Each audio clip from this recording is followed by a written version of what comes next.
बैठे रहते हैं और दूल्हा मंगल सूत्र पहनाता है। सब लोग बैठे रहते हैं और पाँव में बिछुड़ी दबाई जाती है। सब बैठे हुए हैं, मांग का सिंदूर भरा हुआ, और एक अखंड सौभाग्यवती नारी जब जाती है तब सबके सामने सब खड़े हैं और पति अपनी पत्नी को मांग में सिंदूर भरकर आखिरी में भेज देता है। ये दो, पर इसके बीच में जो स्त्री का जीवन है, इसके बीच में जो नारी का जीवन है, एक बहू, मैं निवेदन करना चाहूंगा आज की बेटियों को, भले तुम पढ़ लो, लिख लो, डॉक्टर बन जाओ, इंजीनियर बन जाओ, कलेक्टर बन जाओ, एसपी बन जाओ, तुम्हारी मर्जी पड़े, तुम मिनिस्टर बन जाओ, मना नहीं, पर हमारे सनातन धर्म की संस्कृति से दूर मत हटो। मुख में हिंदी, माथे पर बिंदी, ये मेरे भारत के सनातन धर्म की निशानी आपके भीतर होना चाहिए। एक विवाह, एक मृत्यु और उसके बीच का जो समय होता है, उसमें नारी जब भी अपने मांग में सिंदूर भरती है, अपना 16 श्रृंगार करती है, तब नारी को अकेले में अपने कमरे में, अपने भवन में श्रृंगार करना चाहिए। यहाँ तक शास्त्र कहता है कि छत पर खड़े होकर भी बाल नहीं बांधना चाहिए। एक बीठिका ने बाल बाए थे खड़े होकर छत पर, और तोते का बच्चा उड़ते हुए आया था और बकासी आने पर मुख में प्रवेश कर गर्भ में बैठ गया था। वो कथा भी हमारे यहाँ है। कंस का जन्म कैसे हुआ, ये आप सब श्रीमद् भागवत की कथाओं में सुन चुके हो कि नारी रजोधर्म में थी, और रजोधर्म की वो नारी 3 दिन बाद केश धोकर बाहर गई, और द्रुलिक नाम का एक असुर ने देख लिया और वो उसके साथ में रहने लगा, और उसके माध्यम से उसका गर्भ ठहर गया। यहाँ तक हमारे संवाद करते हैं। उसमें थोड़ा सा स्त्री को समझना है, थोड़ा सा नारी को समझना। आप करो श्रृंगार, आप करो श्रृंगार, आपका श्रृंगार करने को मना नहीं। सास, ससुर, देवर, जेठ, परिवार, घर के बड़े, घर के बुजुर्ग खड़े हैं, उस समय पर श्रृंगार नहीं। आप जाओ अपने कक्ष में, श्रृंगार करके आइए, मना नहीं, पर किसी की सम्मुखता में नहीं।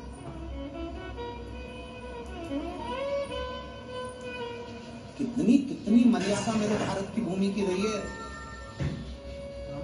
इतना पल्लू मेरे भारत भूमि की माताएं करती आई हैं, और अभी भी पूरे बेटमा में और इधर आसपास के क्षेत्र में आप जाकर देखिए, मेरे मालवा क्षेत्र में आज भी इतना पल्लू, और उम्र हो गई 75 साल 80 साल, तो भी डोकरी इतना पल्लू करके चले। अब बताओ, इससे कहो कि कौन देख रहा, अरे तुरंत इतना पल्लू।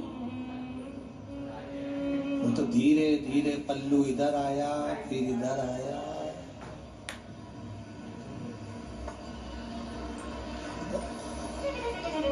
कहीं नहीं बचा। अब तो बहुएं इतना पल्लू के बार 2 बार रहती है, एक बार शादी करके आती है तब, क्योंकि मुंह दिखाई में सोने की रकम मिले, और एक बार बहू इतना पल्लू जब रहती है जब घर में कोई डोकरा डोकरी बुढ़ा बुढ़ी मरे तब, क्योंकि आंख में आंसू एक भी नहीं आए, बस अंदर जबरदस्ती चिल्लाए, बस 2 बारी रोती, बस आंख में आंसू, पल्लू इतना ही बस।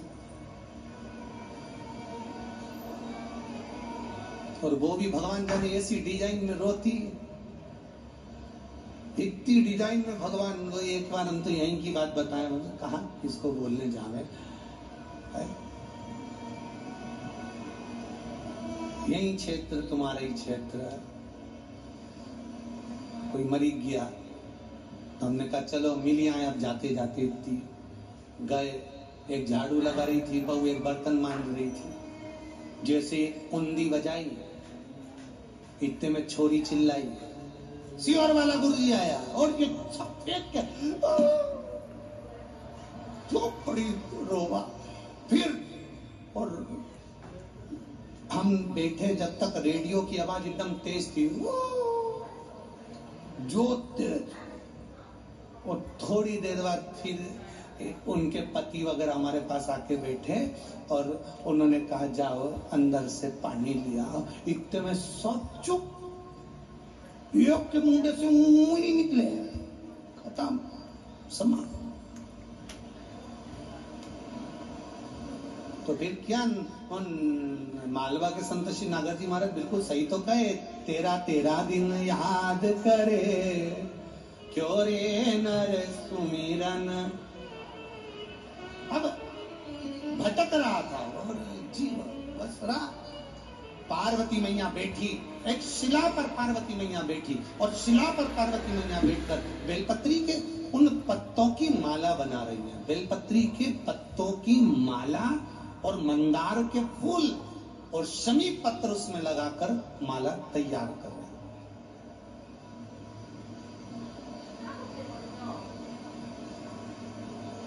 अब इसमें सुई नहीं लगाई, सुई नहीं लगाई, माला तैयार कर रही थी। तैयार करते करते ही माता पार्वती के कानों में एक बच्चे की रोने की आवाज आ गई। जरा सुनिएगा पिपलाशु महापुराण कथा। बच्चा रो रहा है, बड़ी तेज आवाज में रो रहा है, मां बचाओ मां बचाओ मां बचाओ।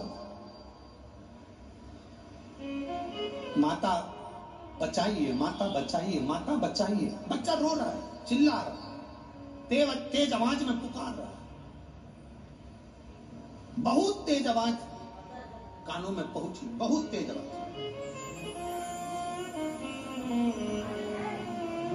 अब माता तो माता है, बेटी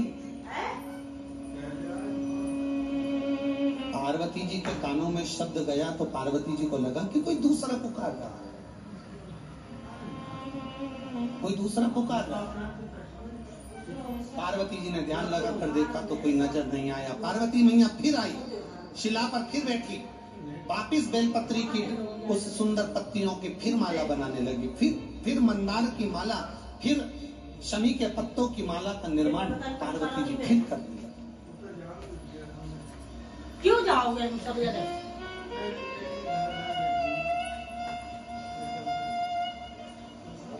फिर तेज आवाज आई, माता माता बचा लो माता, माँ बचाइए मुझे, माँ बचाइए मुझे, माता बचाइए मुझे।